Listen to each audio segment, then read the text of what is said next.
자, 수업 진행해보자. 오늘 처음 같이 보게 될 거는 아리스토텔레스의 천문학, 그 다음에 뭐 코페르니쿠스, 그 다음에 뭐 뒤에 나오는 브라헤라든지 아니면은 뭐 다른 철학자들에 관련된 이런 철학과 천문학에 어떤 차이가 있었는지를 간단하게 좀 보려고 하는 거야. 다시 이제 상기시키지만은 그 국어 영역이라고 하는 거를 접근을 할 때 있어서 배경 지식이라고 하는 것을 이제 기본 시간에 조금씩 가르쳐주고 있는데, 이유가 뭔지 한번 얘기를 해주자면, 배경 지식을 많이 알면은 문제를 잘 푼다?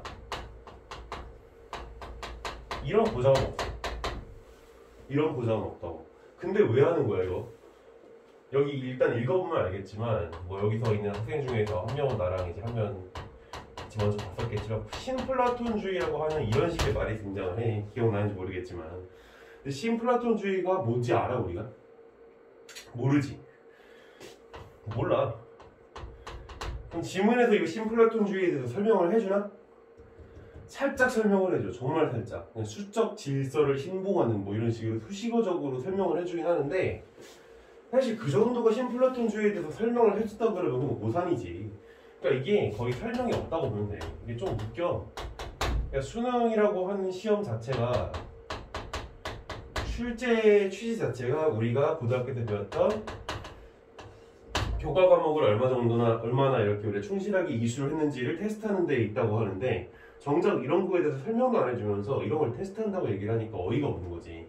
그러니까 이런 케이스들이 굉장히 많이 발생을 하는데, 사실 물론 이걸 모르더라도 다른 문제를 못 푸느냐, 그건 아니야. 풀 수 있어. 얼마든지. 내가 맥락적인 해석만 할 줄 안다면은 충분히 다 해결을 해낼 수가 있는 게 사실이긴 한데, 근데 그거는 워낙 글을 잘 읽는 친구들의 케이스가 될 거고, 그냥 이제 우리 같이 이렇게 평범한 친구들 같은 경우에는 읽다가 어떻게 되는 거야? 당황하는 거잖아. 솔직히 이게 뭔 소리야 이런 거서는.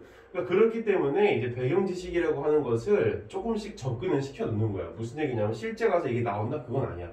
하지만 전체적으로 신플라톤주의가 이 천문학의 역사상 어떤 맥락 속에서 나왔는지에 대한 감각은 얻을 수 있단 말이야. 어떻게? 그냥 글을 읽어감으로써. 근데 그 글을 읽어감으로써 감각을 얻는 거는 사실 조금 연습이 필요해. 두 가지 연습이 필요할 것 같은데 정리해보자면, 그래서 첫 번째는 굳이 배경 지식이 없더라도 전체적 맥락을 통해서 이렇게 모르는 어떤 대상들에 대해서 독해낼 수 있는 힘이 필요하다는 거야. 이게 첫 번째 이제 배경 지식 공부하는 그런 목적이라고 할 수 있을 거야. 감각을 키우는 거지, 한마디로. 이게 감이야. 아, 이런 맥락에서 이런 게 나오고 있구나. 그거는 조금 전체적인 흐름을 볼 줄 아는 그런 어떤 이 감이 필요해. 그리고 이거에서 이제 파생되어서 두 번째로 좀 얘기해 볼 수 있는 것은, 이 수능, 우리가 앞으로 수능이나 이제 수능 모의고사를 볼 거 아니야? 그 수능 모의고사 굉장히 많이 볼 거라고. 근데 이 시험 범위에서 나오고 있는 다양한 소재들이 있을 거 아니야? 근데 그 소재들이 이런 식으로 배경 지식으로서 많이 접해놓으면 그게 도움이 될까 안 될까? 그건 될 수밖에 없죠. 왜냐면 나오는 소재가 또 나와. 가령 이번 2019학년도 수능, 물론 여기 이제 우리 학원에 이제 그 캐치프레스 때문에 써는 거고, 2019학년도 수능 같은 경우에 배경 지식이 뭐가 필요했었어? 법률 행위와 법률 효과에 대한 배경 지식이 있으면 훨씬 더 수월하게 읽겠다고 그걸 느꼈을 거야 하면서. 근데 이게 또 나와. 언제? 2021학년도 수능, 작년 수능이지 이제. 그 작년 수능에서 또 나온단 말이야. 그러니까 법률에 대한 얘기가 한 번 나왔는데, 그 법률에 대한 얘기가 또 나오고 있는 걸 우리가 확인을 할 수가 있었다라는 거야. 알겠지? 그리고 또 법률 지문뿐만 그러냐? 그런 건 아니야. 철학 지문도 역시 그렇고, 아니면 이제 2021학년도 수능에서 나왔던 3D 프린팅이라고 하는 그런 어떤 과학 기술과 관련된 지문도 이 카메라와 관련된 그런 지문하고 연관되어서 나오는 걸 볼 수가 있는데, 이 주기가 생각보다 그렇게 길진 않다는 걸 확인할 수가 있어. 그러니까 배경 지식이라고 하는 게 또 반복돼서 나온다라는 걸 확인할 수가 있는 거지. 그리고 사실 이렇게밖에 나올 수 없는, 그러니까 배경 지식이 반영이 돼서 나올 수밖에 없는 두 번째 이유를 또 생각을 해보자면, 이게 지문들이 대체적으로 뭐 다 그런 건 아니지만 어디서 나오는 케이스들이 굉장히 많아? 수능 특강에서 나오는 경우들이 많을 수밖에 없을 거 아니야. 수능 특강을 배경으로 해서 이제 지문들을 출제를 하는 거잖아. 근데 그 수능 특강에서 나오고 있는 어떤 그런 부분들에 대한 배경 지식이 담보가 되어 있다면 당연하게도 글을 읽을 때 조금 더 수월하게 읽어줄 수는 있다라는 것이지. 물론 이를 위해선 너희들이 내가 나눠준 프린트들에 대한 숙지가 확실히 필요할 거야. 알겠지?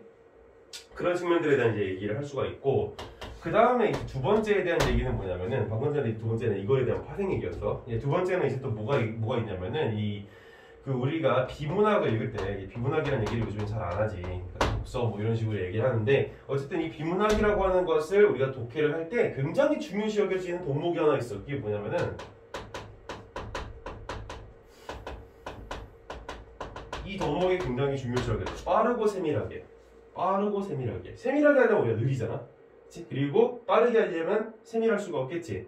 뭔가 어떻게 보면은 반대되는 그런 개념인데, 이거를 가지고 우리가 접근을 해야 된다는 거야. 빠르고 세밀하게 읽어줘야 돼. 가령 이거 오늘 우리가 잠깐 같이 보게 될 아리스토텔레스와 이 관련된 지문, 이 천문학과 관련된 지문에서 만유 인력과 관련된 내용들을 좀 빠르게 읽어줄 수 있는 게 굉장히 중요한 덕목으로 요구가 되고 있어. 근데 이거를 빨리 읽으면 31번이라고 하는 이 고난도 문제를 쉽게 풀 수 있을까? 그건 좀 미지수야. 그래서 트레이닝이 필요한 거야. 고도의 트레이닝이 필요한 거지. 그래서 지금은 내가 너희들한테 이 둘 중에서 뭐를 요구를 하냐면은 딱 하나만 요구해. 뭐? 이거는 요구 안 해, 지금. 이건 나중에 가서 하면 되거든. 대신에 지금 이것만 하라는 거는 너희들이 편하라고 하는 얘기가 아니라 이거라도 충실하게 이수를 해줘라. 세밀하게 하는 거. 그 얘기를 하는 거야. 알겠지? 자, 그럼 들어가 보자. 아리스토텔레스의 철학과 천문학. 자, 아리스토텔레스는 최초로 지구 중심설 또 곧 천동설을 주장한 사람으로 천동설의 원조를 알 수 있다. 그가 생각한 우주는 동심구로 구성되어 있는데 그 중심에 지구가 있다고 보았다. 그 중심에 지구가 있다고 보았대. 그러니까 이게 아리스토텔레스의 첫 번째 자신의 이제 천문학, 그러니까 자신의 우주관에 대한 이제 주장인 거지. 그래서 아리스토텔레스의 우주관은 세계를 지상과 천상의 세계를 이분하고 두 세계를 나누는 경계에는 달이 있다고 봤다. 그는 지상의 세계는 4원소, 흙, 물, 공기, 불 이런 얘기는 들어봤을 거야. 이걸로 이루어져 있는데 비해서 천상의 세계는 제5원소인 에테르라는 물질로 이루어져 있다. 이걸 이제 암흑물질이라고 이제 요즘은 얘기를 많이 하지. 그래서 이것은 무게나 색과 냄새도 없는 완전한 물질 같은 것이라 생각했다. 따라서 천상의 세계는 영원 불변이나 지상의 세계는 쉼없는 변화를 겪는다고 보았다. 그리고 천상계에는 제1운동자가 있어서 그것이 천체 운동을 시작하게 하지만 그 자체는 움직이지 않는다고 보았다. 또한 천상의 세계를 구성하는 물질은 무게도 색깔도 없는 제5원소이기 때문에 지구로 떨어질 까닭도 없고 또 외부의 힘을 받지 않기 때문에 원래처럼 지구 둘레를 도는 원운동을 영원히 계속한다 라고 하고 있어. 그러니까 여기서 다른 거는 그냥 대충 읽으면 되고 중요한 건 뭐야? 이런 어떤 천상에 있는 어떤 행성이나 이런 물질들은 외부의 힘을 받지 않기 때문에 지구 둘레를 도는 원운동을 한다는 거야. 그러니까 지구 중심설을 계속 주장하고 있다는 걸 볼 수가 있는 거지. 자, 아리스토텔레스는 지구 주위를 도는 행성의 움직임도 마찬가지 이유로 원운동을 해야만 하며 원운동은 가장 완벽한 운동이기 때문에 힘을 받지 않아도 계속 돌 수 있다고 설명했다. 뭐 그렇고 넘어가도록 하자. 자, 근데 이러한 이제 아리스토텔레스의 우주관은 타락하고 변화가 심한 지상과 완벽한 천상을 바라던 누구? 기독교의 신조와 잘 들어맞았기 때문에 기독교에 의해 그대로 받아들여져 중세를 거쳐 16세기 코페르니쿠스의 지동설이 나오기 전까지 우주를 설명하는 주류 이론으로서 1800년 동안이나 서양의 전신세계를 지배했다라는 거. 알겠지? 자, 아리스토텔레스가 천문학에 있어서 중요한 위치를 가지는 것은 아리스토텔레스가 펼친 이 지구 중심설, 즉 천동설이라고 할 수 있겠지. 이 이론이 기독교라고 하는 유럽에 굉장히 막강한 영향을 미쳤던 이 종교에도 큰 영향을 미쳤기 때문이라는 거야. 알겠지? 그래서 우리 지문에서도 아리스토텔레스가 굉장히 중요한 대상으로 나오고 있는 걸 확인할 수가 있을 거야. 이런 이유 때문이지. 자, 두 번째. 프톨레마이오스의 천문학이지. 자, 이 그림 보면은 뭐 지금 칠판에서 이게 뭐 지저분해서 잘 안 보일 수도 있겠지만 그냥 이렇게 생각하면 돼. 아, 그림이 복잡하다. 이거 뭐 다 알 필요가 있을까 없을까? 없다라는 거야. 복잡하다는 거 알면 되는데 왜 복잡하느냐? 프톨레마이오스는 그 이전에 플라톤, 아리스토텔레스 등으로부터 이어져 오던 천동설의 그때의 유효한 데이터를 바탕으로 수정된 지구 중심 모델을 제안했다. 당시 바빌로니아 천문학자들은 천체의 운동을 설명하는 데 있어 수학적인 방법을 사용하였고 히파르코스 같은 그리스의 천문학자들은 기하학적 모델을 사용하였다. 이렇게 얘기를 지금 하고 있어. 그러니까 지금 프톨레마이오스도 이제 고대 사람인데 이 사람도 지금 지구 중심 모델을 제시하고 있는 걸 볼 수 있지. 우리 지문에서 나오고 있는 사람이고 그의 지구 중심 모델은 알마기에스트를 통해 확인할 수 있는데 여기에 나타난 우주의 모습은 주전원설 구조체계에 피타고라스의 이론을 결합한 것이다. 그는 고대부터 지구 중심설에 반하는 두 가지 데이터인 행성의 밝기 문제와 역행 운동을 설명하기 위해서 주전원, 대원, 이심 같은 개념을 좀 더 확장시켰다. 이런 원들을 다 이해해야 되는 게 아니라 프톨레마이오스의 이 지구 중심설이 어떻다라는 걸 이론 자체가 굉장히 복잡하구나라는 것을 알 수 있는 거야. 그림에서도 볼 수 있듯이 이게 지문에서 등장을 하고 있는 거야. 그래서 이전의 개념은 이심원은 이심을 중심으로 하는 지구는 중심에서 벗어나 있으면 천군은 중심이다. 거대한 원이고 주전원은 중심이 이심원의 원주를 따라 회전하는 작은 원이다.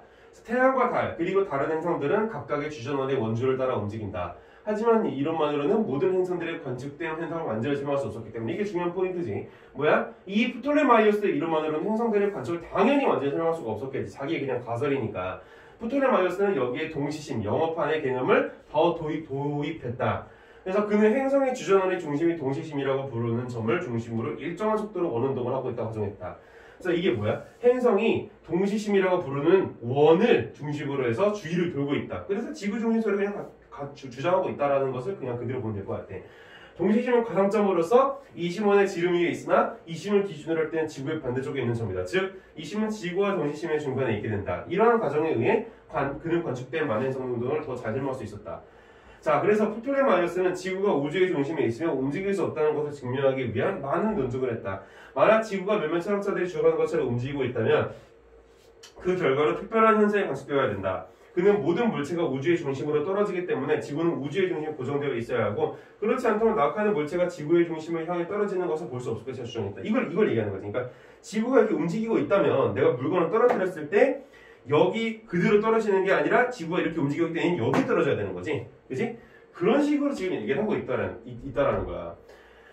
또한 지구가 주 24시간에 한 번씩 자전한다면 수직으로 위를 향해 던진 물체는 같은 지점에 떨어지지 않아야 하지만 실제로는 그 반대라고 주장했다. 그는 이 이론의 반대는 어떤 것도 건축되지 않음을 증명했고 그 결과 천동설은 15세기까지 서구 기독교사에서 거의 독보적인 것이 되었다. 그러니까 아리스토텔레스는 이 천문학에 있어서 지구 중심설을 철학적으로 중심화된 어떤 그런 역할을 했다면 프톨레마이오스 같은 경우에는 이걸 천문학적으로 지지하는 역할을 했다라는 걸 볼 수가 있는 거야. 알겠지? 좀 더 구체적인 과학적인 지식을 증명을 해내고 있는 거지. 물론 틀린 증명이겠지만. 자, 세 번째, 그 중요한 코페르니쿠스가 되는 거지. 자, 코페르니쿠스가 주장한 태양 중심설은 현재의 태양계의 구조와는 차이가 있다.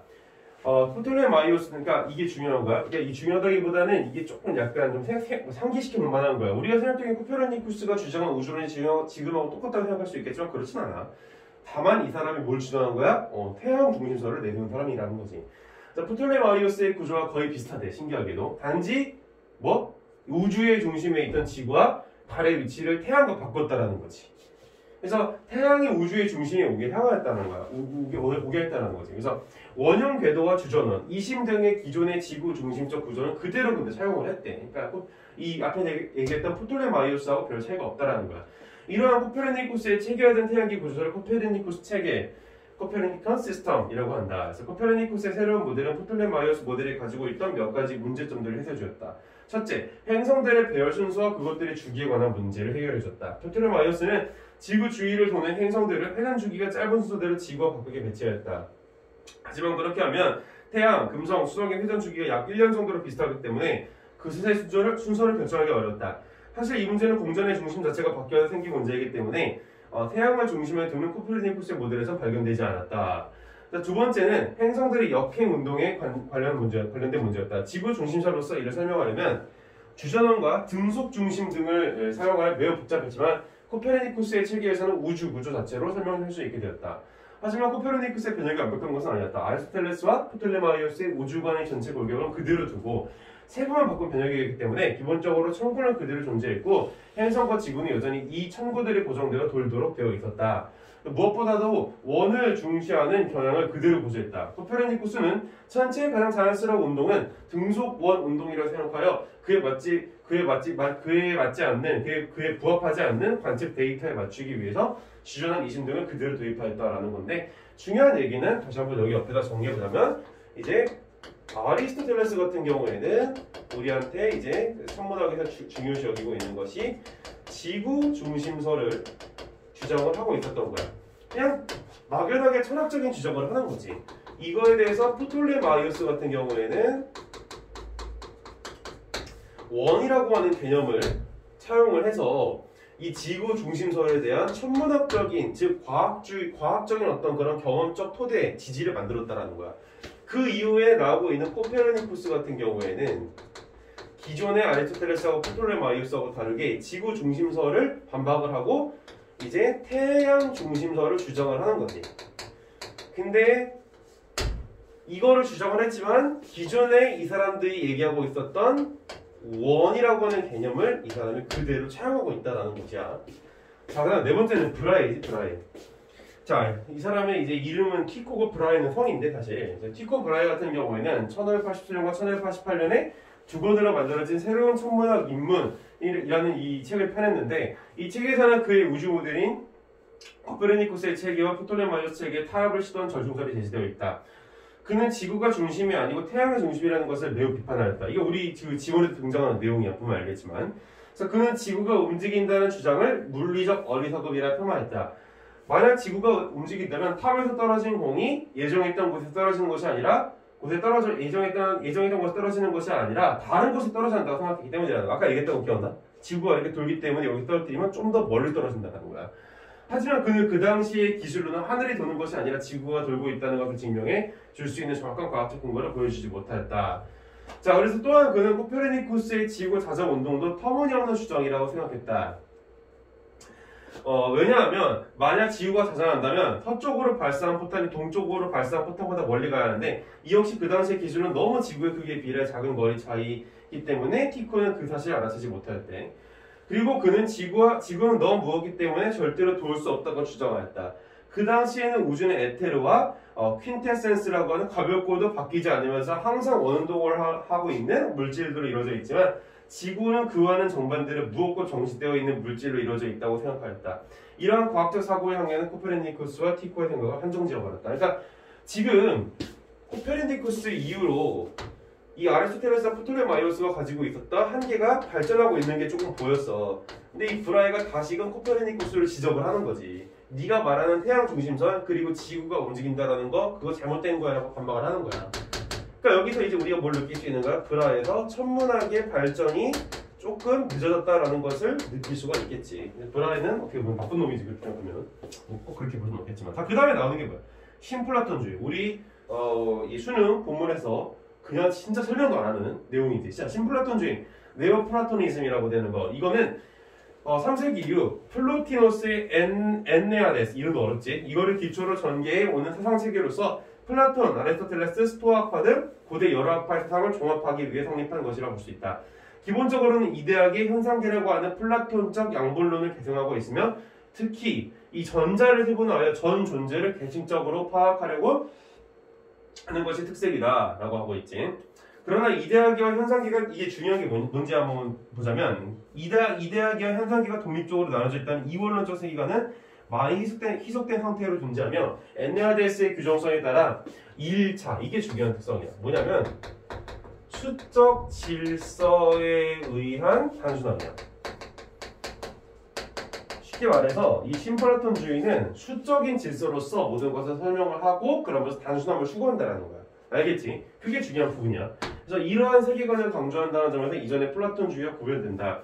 기존의 플라토니즘은 어떠한 특성을 가지고 있었냐면 이 플라톤이라고 하는 사람이 주장한 게 뭐야? 바로 이데아론을 주장한 사람이란 말이지. 이데아론. 그럼 이데아론은 도대체 뭐를 주장하기 위해서 이 사람이 펼친 주장이냐면 플라톤의 스승이 누구야? 플라톤의 스승? 너무 상식적인 거긴 하지만 소크라테스지. 소크라테스가 어떻게 해서 죽게 되는 거야? 그리스의 많은 민중들에 의해서 모함을 받게 돼서 독약을 맞아서 죽게 되는 거잖아. 그치?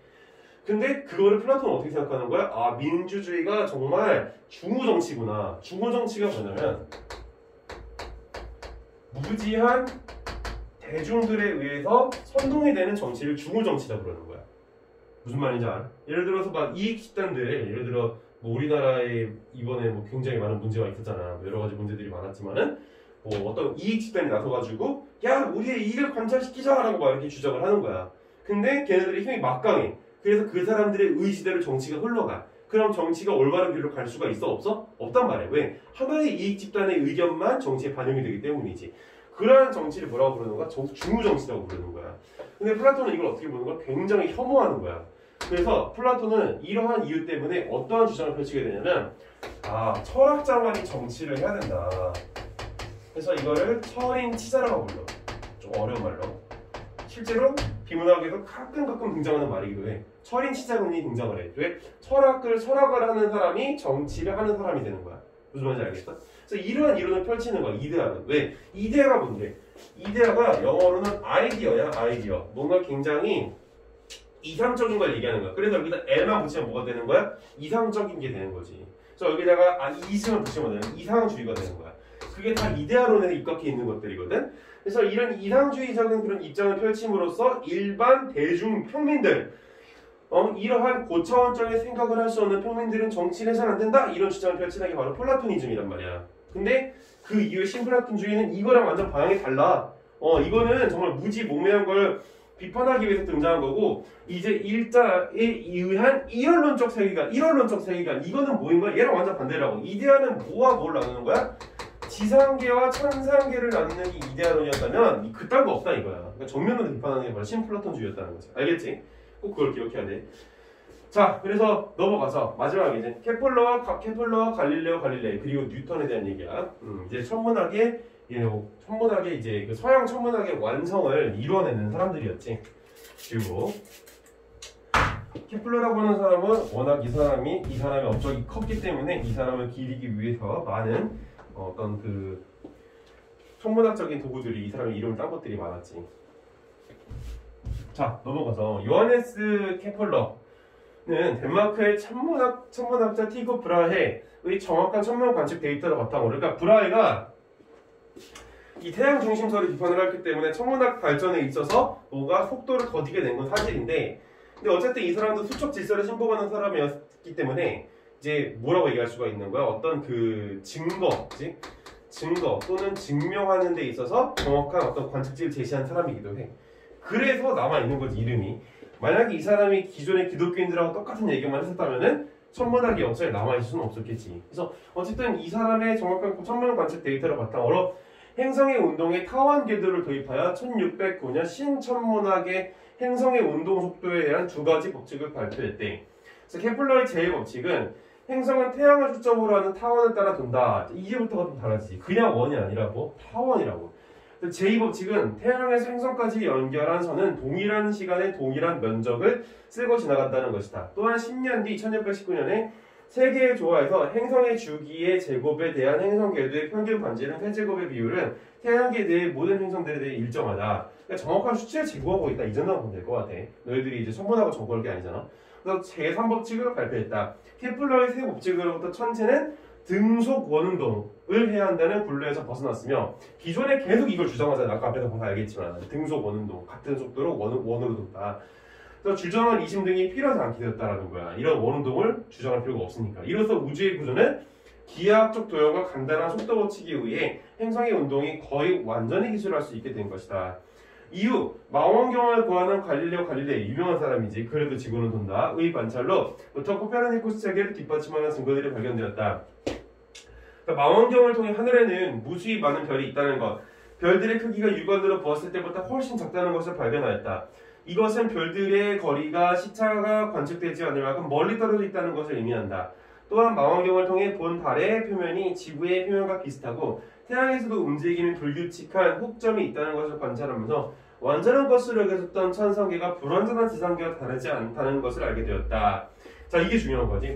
완전한 것으로 여겨졌던 천상계와 불완전한 지상계와 다르지 않다는 것을 알게 되었다. 우리 지문에서 천문학만 얘기하니? 아니지. 천문학하고 뭐를 얘기해? 기억나는 사람? 천문학의 역사가 이렇게 뒤흔들리면서 형이상학이라고 하는 것이 뒤흔들렸단 말이야. 기억나? 형이상학이라고 하는 건 뭐를 주창하기 위해서 등장한 이론이라고? 바로 이데아론이라고. 천상계와 지상계가 구별된다. 근데 여기서 뭐라 그래 지금? 천상계가 불완전한 지상계와 다르지 않다. 두 개가 똑같다라는 거야. 그러면은 형이상학이 흔들릴 수밖에 없겠지. 알겠지? 이게 바로 케플러와 또 갈릴레오 이 사람들의 큰 어떤 공헌이었던 거야. 어떤 서양 사람들의 인식에 있어서. 알겠지? 그냥 무엇보다도 주기적으로 바뀌는 금성의 크기와 밝기를 관측한 것은 코페르니쿠스 체계에 대한 강력한 증거가 되었다. 자, 넘어가서 마지막이지. 자, 이후 아이작 뉴턴 의 만유 인력의 바탕을 둔 궤도 해석과 그 다음에 다른 사람들은 그냥 잘 몰라도 되긴 한데 제임스 브래들리의 광행차 발견, 프리드리히 베젤 등의 연두시차의 검증에 의하여 태양 주기설을 확보한 것이 되었다. 어쨌든 제일 중요한 건 뉴턴이야. 알겠지? 이 만유 인력이라고 하는 것을 통해서 태양 중심선을 확보할 수가 있었는데 만유 인력이라고 하는 게 뭐야? 질량을 가진 물체는 뭘 가지고 있다? 중력을 가지고 있다. 이게 만유 인력이잖아. 그치? 근데 여기에서 지금 태양 중심선이라고 하는 것을 어떻게 뒷받침할 수 있게 되는 거냐면 질량을 가진 물체가 중력을 가지고 있다 그러면 더 큰 질량을 가진 물체가 더 강한 중력을 가지고 있을 거란 말이야. 근데 이 사람들이 관측해본 결과 뭐가 더 커? 지구와 태양 중에? 당연히 태양이 훨씬 더 크다라는 거야. 그렇기 때문에 지구가 태양을 끌어당길 수가 있어? 없어? 조금 어렵겠다 이런 생각이 든 거지. 그러니까 일방적으로 얘를 끌어당기고 있을 수는 없을 거 아니야. 자, 서로를 끌어당기게 되는 만유인력이 작용을 하게 되는 것인데 이러기 위해서는 더 작은 물체가 이 주위를 돌 수밖에 없다라는 거를 지지할 수밖에 없었겠지. 이 질량을 가진 물체가 중력을 가지고 있다는 만유인력으로. 여하튼 그래서 뉴턴 이후에 서양 천문학이 드디어 비로소 완성이 되게 되는 거고 그래서 뉴턴이 이 천문학과 물리학의 역사에서 길이 남는 천재 과학자로서 여전히 남아있는 거야. 왜? 서양 천문학을 완성시켰기 때문인 것이지. 대단하지? 자, 어쨌든 여기까지가 이제 간단한 배경 지식의 내용이었고 자, 이러한 어떤 그런 배경 지식을 가지고서는 우리가 지문을 접근하게 되면은 훨씬 더 용이하게 접근할 수 있다는 걸 느끼게 될 거야. 자, 오늘 그러면 나갈 지문 한번 봐보자. 우리가 지금 나가야 될 지문은 여기지. 27번에서 32번 지문. 펴도록 하고 한번 나랑 같이 나간 사람도 여기 있긴 하지만 다시 한 번만 더 31번 문제를 제외하고 왜냐면 그건 지난 시간에 너무 자세하게 했기 때문에 그건 제외하고 앞부분만 같이 한번 내고 문제를 풀고 쉬는 시간을 갖도록 해보자고.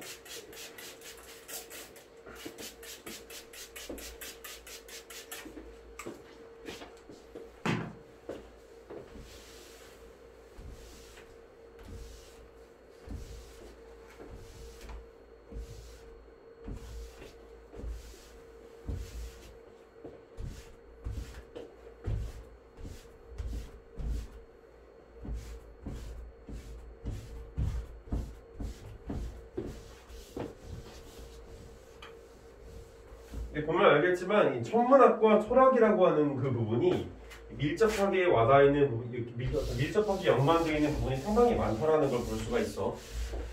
이게 왜 그러냐면 철학이라고 하는 게 뭐를 다루는 학문이냐면 존재론과 인식론을 다루는 학문이야.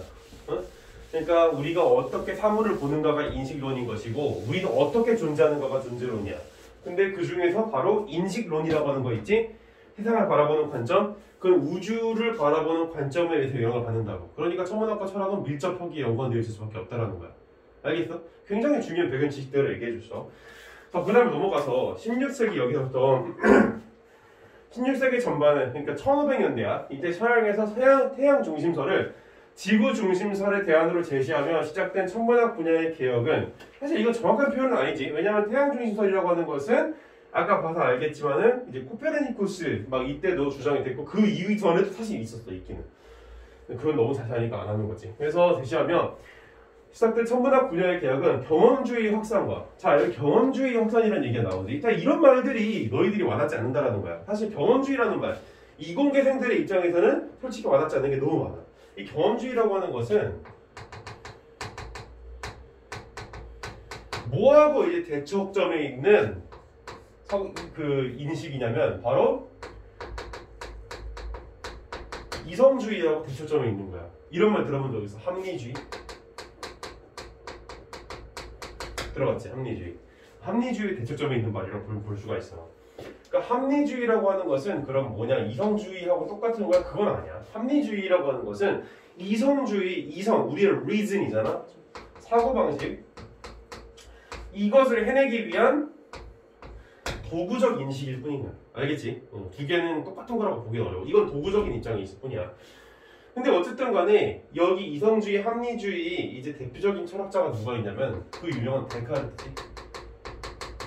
데카르트가 아니었으면은 이 서양 철학사에 있어서 이 합리주의, 즉 이성주의, 그러니까 즉이라고 하면 안 되는데 어쨌든 이러한 사고방식이 온전하게 공고하게 뿌리내릴 수는 없었을 거야.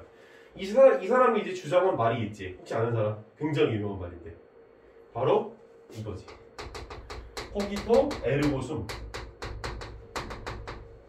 처음 들어보나? 코기토 에르고 숨? 들어봤어 너희들은? 뭐야? 나는 생각한다. 알지? 고로 존재한다.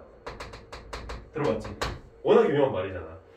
나 생각한다. 고로 나는 존재한다. 이게 프랑스어로 이제 코기토 에르고스는 이렇게 얘기를 해. 데카르트가 이제 프랑스 사람이다 보니까 이렇게 이제 얘기를 하는데, 근데 어쨌든 이게 왜 도대체 합리주의를 도구로 하고 있는 이성주의에 엄청난 영향을 미쳤느냐.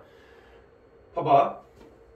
내가 존재한다고 그러잖아. 이게 뭐야? 결론인 거지. 결과. 그럼 얘는 뭐야? 이 결과에 대한 원인인 거야. 그러니까 데카르트가 생각을 한 거야. 과연 이 앞에 있는 분무기가 존재하는 것일까? 이 앞에 있는 칠판이라는 게 존재할까? 이 앞에 있는 지금 이 벽이라는 게 실제로 존재하는 것일까? 내 눈이 보고 있는 이 앞에 있는 게 과연 진짜로 존재하는 걸까? 그게 아닐 수도 있다라는 거야. 왜? 뭔가 나를 조종하는 악마가 나타나서 이게 마치 실제 존재하는 것처럼 나를 착각에 빠뜨리게 하고 있을 수도 있다라는 거야. 이 세상에 있는 모든 물체가 다 그렇다라는 거지. 그래서 이 사람은 생각한 거. 그러면 이 세상에 존재하는 건 뭘까? 내가 악마한테 현혹당하지 않고 실제로 존재하고 있는 건 뭘까? 아, 딱 하나다. 나다라는 거야. 왜? 적어도 나는 생각하고 있잖아. 그치? 그래서 나는 생각한다. 나는 존재한다는 사고방식이 펼치게 되는 것이지. 그래서 존재의 의미를 어디서 찾고 있는 거야? 기존의 기독교적인 사고방식에 근거한 신에게 찾고 있는 게 아니라 나로부터 찾고 있는 거야. 이게 바로 나중에 서양 철학에서 이제 어떤 영향을 미치게 되는 거냐면 르네상스라고 하는 어떤 그런 측면에서의 어떤 영향을 미치게 되는 것이지. 응? 알겠어? 굉장히 엄청난 영향을 미친 사람이네. 이 세계사에 있어서도. 그래서 뭐 그 이후에 이 데카르트라고 하는 사람을 이제 분석하는 이제 스피노자라든지 뭐 라이프니츠라든지 뭐 이런 사람들도 막 등장을 하고는 했었어. 그지? 그래서 데카르트 이후로 이제 경험주의 대치점에서는 뭐 데이비드 휴미라든지 너희들이 알고 있는 보이지 않는 손을 주장한 사람 누구야? 애덤 스미스지? 대단한 사람들이야. 이 사람들은. 그리고 뭐 이런 사람들 외에도 뭐 볼테르라든지 뭐 볼프라든지 이런 사람들이 막 등장을 해 경험주의를 주장하면서 이 두 개가 굉장히 치열한 경쟁을 하게 되는 거야. 경험주의와 합리주의 사이에서. 그러니까 인식론에 있어서의 싸움을 했다라는 거야. 우리의 그 인식을 하는 게 생각하는 데 근거를 둘 건지 아니면 실제로 존재하는 거, 그러니까 내 눈앞에 보이는 이런 대상들에 대한 객관적인 분석에 의한 것일지, 이 두 가지가 첨예한 대립을 벌였다라는 거야. 그리고 나중에 종국에는 이 둘을 화해시키고자 노력한 사람이 누구인 거야? 칸트였던 거야. 칸트. 알겠지? 칸트가 그래서 엄청나게 위대한 철학자로 남아있는 거는 이 둘의 싸움을 종식시키기 위한 노력을 시도를 했고 일정 부분 달성을 했다라고 여겨지는 사람이기는 하지만 여전히 미흡한 점은 많았지. 어쨌든 간에 좀 다른 얘기였고, 그래서 내가 이 경험주의에 대한 얘기는 지금 왜 해주고 있는 거야? 바로 이성주의, 합리주의를 도구로 하는 이성주의적인 어떤 그런 사고방식에 대척점이 있다는 건 너희들이 이 수능 비문학을 읽기 위해서 기본적인 상식을 꼭 가지고 있어야 되는 내용이기 때문인 거야. 이거에 대한 자세한 철학사들까지 알고 있다면 더 좋겠지만. 알겠지? 그래서 경험주의 확산과 수리과학의 발전을 통해 이 수리과학이라고 하는 부분은 사실은 이 부분에도 적용이 되고 이 부분에도 적용이 돼. 이게 조금 되게 웃긴 건데 수리과학이라고 하는 걸 여기서 읽다 보면은 뭔가 플라톤이 얘기하는 아이디얼리즘, 이상주의하고 좀 배치되는 얘기로서 등장을 하죠. 여기서.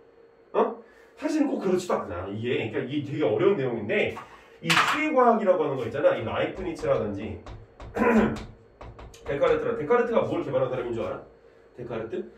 데카르트가 개발한 게 뭐냐면은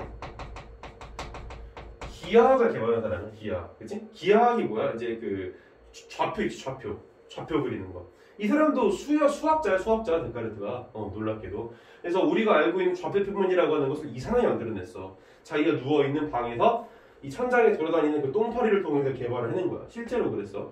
그래서 이 사람도 수학자야. 그렇다면 이 수학은 이거하고 배치되는 게 아니네? 맞아. 근데 왜 여기하고 있어서의 수학이 차이가 드러나게 되는 거냐면 여기서의 수학은 이러한 존재를 증명하는 도구로서 썼기 때문이야. 알았어? 도구로서 썼기 때문에 여기서 경험주의에서의 수학과 여기에서의 수학은 좀 다르다는 거. 그럼 여기서 수학은 어떠한 측면으로서 여겨졌을까? 인식론의 토대적인 측면으로서 여겨졌다는 거야. 그러니까 합리적인 사고방식을 해야 되잖아. 이 수학이라고 하는 것은. 그러기 위해서는 이 수학이라고 하는 것을 단순히 도구로 갖는 게 아니라 자신들의 인식론을 토대로 가져갔어야 된다. 그런 점에서 차이는 있는 거야. 그러니까 여기서 지금 이 지문에서 계속 등장하는 수학, 수리과학은 뭐를 얘기하고 있는 거야? 도구적인 의미에서의 수학인 거야. 알겠지? 그 점을 놓치면 헷갈릴 수 있어.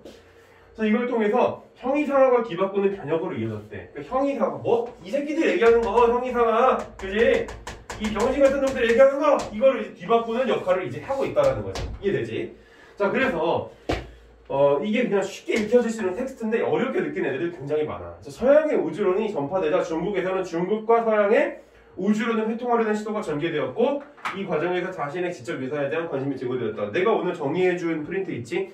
이거 1문단, 2문단, 3문단, 4문단, 4문단 거기 되어 있는 거 그거를 지금 통해서 보면 조금 더 쉽게 느낄 수가 있을 거야.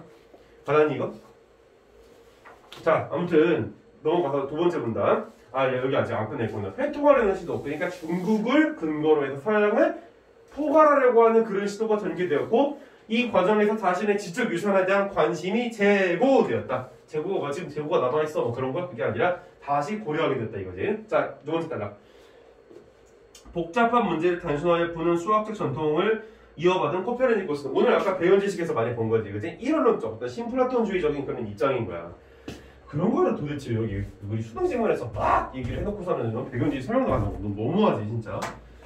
자, 어쨌든 복잡한 문제를 단순화해서 푸는 수학적 전통을 이어받은 코페르니쿠스는 이 천체의 운행을 단순하게 기술할 방법을 찾고자 하였고 그것이 이렇게 형이상학적 문제는 별 관심이 없었다. 형이상학적 문제가 뭐인 거야? 기존의 이데올로기, 아이디얼리즘, 플라토니즘을 가지고 있는 이 자식들의 뭐 천상계와 지상계를 구별하는 그런 이분법적인 사고방식을 경험주의가 어떻게 하는 거야? 타개해버리는, 타개? 좀 이상하네. 없애버리는 그러한 결론이 나올지는 몰랐다는 거지.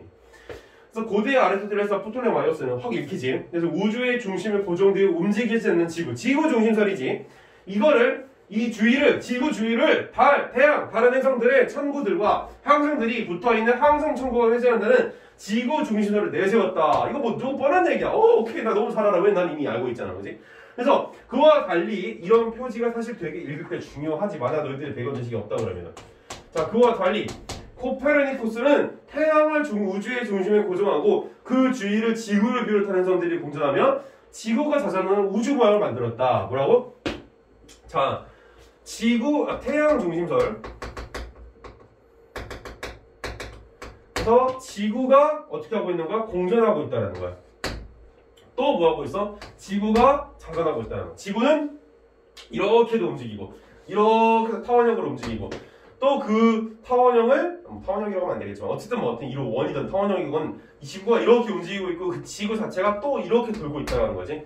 이러한 모양을 제시를 했던 거야. 대단하지. 그 아주 오랜 옛날에 몇백 년 전에 이런 걸 얘기했던 사람들이니까. 그래서 그러자 프톨레마이오스보다 훨씬 적은 수. 야, 이것도 너희들이 별 생각 없이 읽을 수도 있는데 도대체 왜 이 사람들이 단순한 걸 더 추구했냐 이거야. 신플라토니즘이라고 하는 철학적 배경이 있기 때문인 거야. 알겠어? 되게 중요한데, 그지? 그래서 훨씬 적은 수의 원으로 행성들의 가시적인 눈으로 볼 수 있는 운동을 설명할 수 있었고 행성이 태양에서 멀어질수록 공전주의가 길어진다는 점에서 단순성이 충족되었다. 그러니까 왜 너희들이 생각하기에는 지금 우리는 21세기에 이제 4차 산업혁명을 앞두고 있는 세대로서 이러한 것들에 대해서 당연한 거야 이렇게 생각할 수도 있겠지만 사실 그 당시 사람들에게 있어서 이렇게 단순성과 적은 수를 추구하는 것은 당연한 사고방식이 아니었어. 더 복잡한 걸 추구했었단 말이야 원래 옛날에는. 이런 거를 왜 높이 샀다라는 걸 계속 얘기하면 신플라톤주의라고 하는 게 있기 때문이었지. 그걸 여기다 얘기해줬으면 얼마나 좋았을까. 자, 그러나 아리스토텔레스의 형이상학을 고수하는 다수 지식인과 종교 지도자는 그의 이론을 받아들이려 하지 않았다. 자, 내가 옛날에 한번 이 수업 시작했을 때 얘기했던 게 있는데 아리스토텔레스의 형이상학을 고수하는 여기 지금 뭐가 나오고 있어? 수식어가 나오고 있지. 이 수식어라는 부분에 초점을 많이 두라고 그랬어. 왜? 이 부분은 중요하기 때문에도 그렇고 이 뒤에 나오는 수식을 받는 대상들에 대한 자세한 설명을 하기 때문에 또 중요한 얘기를 했었기 때문인 것이지. 알겠습니까? 두 가지 포인트. 중요하기 때문이라고 설명하기로 하기 때문이라는 거 자세하게. 다수 지식인들과 종교 지도자들은 그의 이론을 받아들이려 하지 않았다. 왜 안 받아들이려고 하는 거야? 이 자식 안 받아들여. 이 자식들 지구가 뭐가 중심이야. 왜? 그것은 지상계와 천상계를 대립시키는 아리스토텔레스의 이분법적 구도를 무너뜨리고 신의 형상을 지닌 인간의 한갓 행성의 거절을 변화시키는 것으로 여겼기 때문이다라는 거예요. 생각해봐. 기존의 기독교적인 입장에서는 하나님을 이제 예배드리는 종교가 기독교인 거잖아, 그치? 근데 이 하나님이라고 하는 존재를 인간하고 다른 존재로 그 격상시키기 위해서는 뭐가 필요한 거야?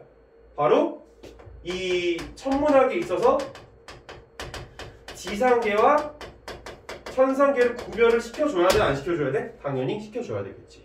그러려면 뭐가 필요한 거야? 이 아리스토텔레스라든지 플라톤주의라든지 이러한 자식들이 얘기를 한 이성주의가 필요하단 말이야.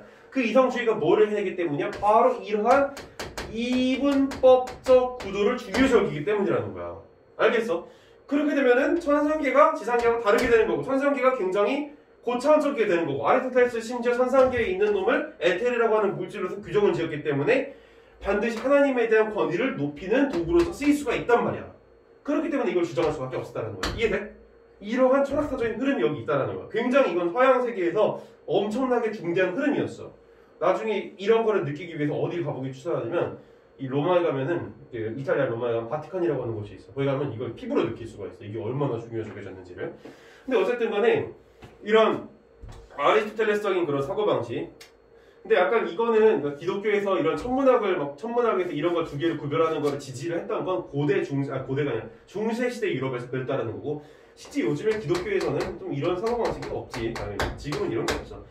좀 달라. 기독교를 바라보는 입장도 또 많이 다르기 때문에 좀 복잡한 얘기이기 때문에. 자, 어쨌든 그건 좀 다른 얘기였고, 그래서 여기서 이분법적 구도를 이런 걸 무너뜨리면 돼, 안 돼? 이런 기독교인 입장에서 절대 안 되는 거지. 사실 근데 여기서 좀 다른 얘기인데, 다른 얘기는 아니고 하나님을 이렇게 높이 올리려고 하는 이유가 뭐였을까? 딱 하나 이유야. 진짜로 하나님을 막 사랑하고 하나님을 숭상해서? 그건 아니야. 뭐야? 이 사람들의 마음은 하나님을 이용해서 자신들의 권력을 추구하고자 했던 거야. 하나님이 높아지면 이 종교 제사장들, 종교 지도자들의 권위가 올라가게 되는 거잖아. 그걸 추구했던 거지. 또 더불어서 뭐가 있어? 돈을 추구를 해. 그러니까 이때는 기독교가 굉장히 타락했던 시대야. 종교시대는. 권력을 가지게 되면서 기독교가 이런 것도 막 발행을 하지. 뭐 들어본 적 있겠지만 면죄부라는 거 들어봤어? 우리가 이제 너희들의 죄를 사하는 증서를 발행했을 테니까 돈을 내, 이거야. 와, 진짜 기독교가 썩었지. 그랬어 실제로. 그래서 이것 때문에 나중에 누가 등장하게 되는 거냐면은 독일의 마르틴 루터 아니고 이제 그냥 이제 루터가 있어. 그리고 칼벤이라든지 스위스에서 이제 종교 지도자였는데, 이러한 사람들이 이제 등장해. 칼빈은 그렇게 막 존경할 만한 인격을 가진 사람은 아니었다고 이렇게 얘기를 하는데, 자기 원리 원칙이 철저했던 사람이었기 때문에, 그래서 이러한 식으로 종교 개혁이 이제 등장을 하게 되면서, 사실 좀 다른 얘기인데, 이때 종교 개혁이 일어나고선 기독교가 두 개로 나눠. 사실 기독교라고 얘기하는 것도 좀 뭐해. 왜냐면 이 이후에서 비로소 우리가 요즘 알고 있는 기독교가 등장하게 되는 거거든. 그리고 이게 또 다른 하나는 뭐야? 천주교. 가톨릭이야. 그러니까 원래는 다 하나님을 숭상하는 그런 종교였으니까 예수님을 하나님의 아들로 보고 이 두 개를 숭상하는 종교였는데, 그 종교가 이 두 개로 이제 나뉘게 되는 거지. 이때 이후로. 왜? 천주교는 기존에 있었던 카톨릭이야. 그래서 이건 카톨릭이라고 보통 얘기를 해. 왜 기독교로 가는지 모르겠지만 이게 멍청한 거 죄송합니다. 이거 쓰는 사람이 있을 텐데. 그리고 기독교라고 하는 요즘에 우리가 생각하는 건 좀 다른 거야. 이거 구별되는 지점이지. 굉장히 많은 이 서양의 철학사들이 여기 안에 녹아있기 때문에 정말 많은 얘기를 할 수가 있어. 자, 그 다음 넘어가자. 자, 근데 이제 코페르니쿠스 같은 사람이, 브라이 같은 사람, 16세기 후반에 이제 누가 등장해? 브라이가 이제 등장을 하는 거잖아. 자, 좀 지우고.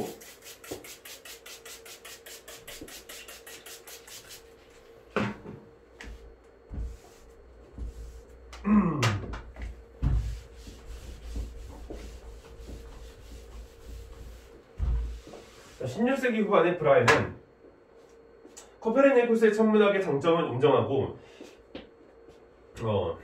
그리고 아리스토텔레스의 형이상학과의 상충을 피하고자 이런 어떤 부사어가 더 중요하지. 수식어잖아, 수식어. 그래서 우주의 중심에 지구가 고정되어 있고, 달과 태양과 행성들은 지구 주위를 공전하고 지구 외의 행성들은 태양 주위를 공전하는 모형을 제안하였다. 브라이, 티코 브라이, 아까 기억나지? 자, 그러나 케플러는 우주의 수적 질서를 신봉하는 이게 신플라톤주의가 비로소 등장하는 거야. 근데 신플라톤주의에 대해서 어떻게 하고 있다고? 아주 간단하게만 설명하고 있다고. 수식을 하고 있잖아, 수식을. 우주에서 이런 그러니까 수식어를 너희들이 수능 글을 읽을 때 항상 이렇게 초점을 맞춰서 읽어줘야 돼. 그래서 우주의 수적 질서를 신봉하는 형이상학의 신플라톤주의에 매료졌기 때문에 태양을 우주 중심에 배치하면서 단순성을 추구한 코페르니쿠스의 천문학을 받아들였다. 하지만 그는 경험주의자였대 얘가. 브라헤의 천체 관측지를 활용을 했대. 그러니까 아까 말했다시피 수학을 도구로 사용하라고 하는 거지. 태양 주위를 공전하는 행성의 운동 법칙들을 수립할 수 있었다. 자, 우주의 단순성을 새롭게 보여주는 이 법칙들은 아리스토텔레스의 형이상학을 더 이상 온순할 수 없게 만들었다. 아리스토텔레스의 형이상학을 더 이상 온순할 수 없게 만들었다. 그럼 종교적인 문제가 비로소 등장하겠죠. 여기서 혹은 얘기하지 않았지만.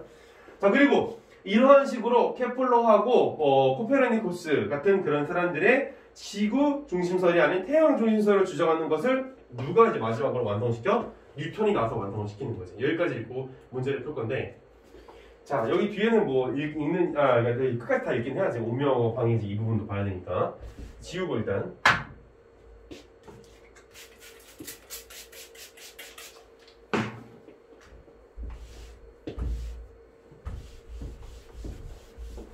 자, 17세기 후반에 뉴턴은 태양 중심설을 역학적으로 정당화할 때, 그러니까 역학적이라고 하는 것은 바로 이런 식으로 과학적, 수학적으로 정당화했다는 거야. 그는 뭐 만유인력, 근데 뭐 가설이지. 그러니까 이때까지 말하던 이론이 아니라 가설이었다는 거야. 하이파티시스. 가설로부터 케플러의 행성운동 법칙들을 성공적으로 연역했다.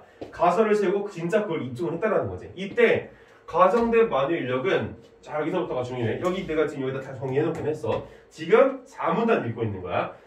그래서 이때 가정된 만유인력은 두 질점이 서로 당기는 힘이래. 만유인력이 뭐라고? 정의가 내려졌지.